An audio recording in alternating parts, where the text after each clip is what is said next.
How to get my Snapchat back after being banned SS06. Hello everyone.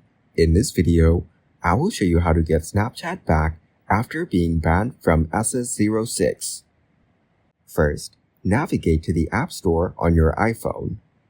Here, use the search bar and search for the Snapchat app. Now select Snapchat and update your app if it's showing any updates here. Updating the app will help you use its latest version. Next, go to the settings of the iPhone. Then scroll down and find the Apps option.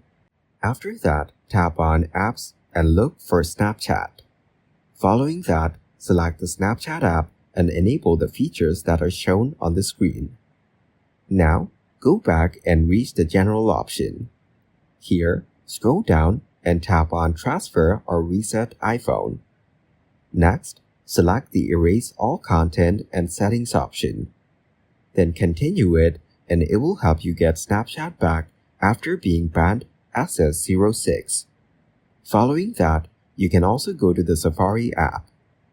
By using the search bar, search for Contact Snapchat.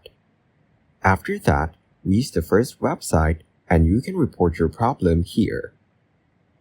Thank you guys for watching this video. Hope you got some value.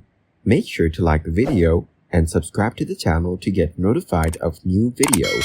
See you in the next one.